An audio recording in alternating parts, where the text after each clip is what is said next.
Hello guys, இன்றைக்கி என்ன பார்க்க போகிறோன்னு பார்த்தீங்கன்னா காய்டர். ஓகே, ஸோ காய்டர் அப்படின்னா என்னென்னா, it is defined as abnormal enlargement of thyroid gland. So thyroid கிளாண்ட்னா என்ன? ஸோ நெக்கில் இருக்கக்கூடிய பட்டர்ஃப்ளை ஷேப்டு கிளாண்டை தான் வந்து தைராய்டு கிளாண்ட் அப்படின்னு சொல்கிறோம். ஸோ அதுக்கு முன்னாடி காய்டர் அப்படின்ற நேம் எப்படி வந்துச்சு அப்படின்னா, லாட்டின் டேர்மில் கட்டர், GUTTER, கட்டர் அப்படின்றத நெக் ஆர் த்ரோட் அப்படின்னு சொல்லுவாங்க. ஸோ அது வந்து போக போக மாறி காய்டர் அப்படின்ற நேமுக்கு வந்துருச்சு. ஓகே, எட்டியாலஜி. ஸோ இந்த காய்டர் வந்து எதனால் வருது அப்படின்னா மெயினாக அயோடின் டெஃபிஷியன்சினால தான் இந்த காய்டர் வந்து வருது. ஓகே, ஸோ அயோடின் டெஃபிஷியன்சிக்கும் காய்டருக்கு என்ன சம்மந்தம் அப்படின்னா, அயோடின் இருந்தால் தான் வந்து தைராய்டு கிளாண்டால் நிறையா தைராய்டு ஹார்மோன்ஸ் வந்து ப்ரொடியூஸ் பண்ண முடியும். ஸோ அயோடின் வந்து இங்கே டெஃபிஷியண்ட்டாக இருக்கிறதுனால, அயோடின் எடுத்துக்காததுனால இந்த சிச்சுவேஷன் வருது. ஹவ் இட் கம்ஸ்னா, பிட்யூட்டரி கிளாண்ட் வந்து TSH, தைராய்டு ஸ்டிமுலேட்டிங் ஹார்மோன், தைராய்டை தூண்டக்கூடிய ஹார்மோனை செக்ரீட் பண்ணிக்கிட்டே இருக்கும்.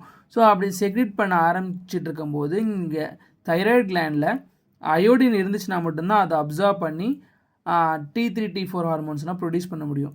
ஸோ அயோடின் வந்து டெஃபிஷியண்ட்டாக இருந்துச்சு அப்படின்னா அந்த ஹார்மோன்ஸை ப்ரொடியூஸ் பண்ண முடியாத நிலைமை வந்துடும். அதனால அது எல்லாமே அந்த கிளாண்ட்லேயே செட்டில் ஆகி என்லார்ஜ்மெண்ட்டாக அந்த கிளாண்டை ப்ரொடியூஸ் பண்ணி விட்டுரும். ஸோ அதுதான் வந்து காய்டர் அப்படின்னு சொல்கிறாங்க. ஓகேவா?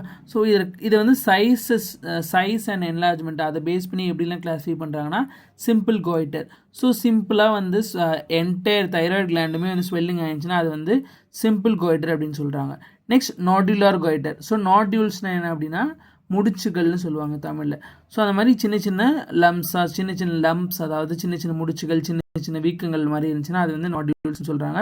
ஸோ நாடுலர் காய்டர்னா என்னென்னா, it contains one or more solid or fluid filled, அது வந்து சாலிடாகவும் இருக்கலாம் இல்லை ஃப்ளூயிட் ஃபில்டு லம்ப்ஸாகவும் இருக்கலாம். அதெல்லாம் நாடுலர் காய்டர்னு சொல்கிறாங்க. அப்புறம் multi nodular goitre. So multi நல்லே தெரியும், அதிகம். ஸோ ஒரு முடிச்சு இல்லாமல் நிறைய முடிச்சுக்கள் இருக்கும் அந்த தைராய்டு கிளாண்டில். அது வந்து அதனால இர்ரெகுலராக தைராய்டு கிளாண்ட் வந்து ஸ்வெல் ஆகிருக்கும். அது வந்து multi nodular goitre. Fourth is substernal goitre. இந்த சப்ஸ்டர்னல் காய்டர்னா என்னென்னா, இது வந்து ரொம்ப பெருசாக என்லார்ஜ் ஆகிடும் தைராய்டு கிளாண்ட், கிட்டத்தட்ட பிரெஸ்ட் போன் வரைக்குமே என்லார்ஜ்மெண்ட்டாக ஆகிடும். அதுதான் வந்து சப்ஸ்டர்னல் காய்டர். இந்த வீடியோ பிடிச்சிருந்துச்சுன்னா சப்ஸ்கிரைப் பண்ணுங்கள், லைக் பண்ணுங்கள், ஷேர் பண்ணுங்கள். தேங்க்யூ.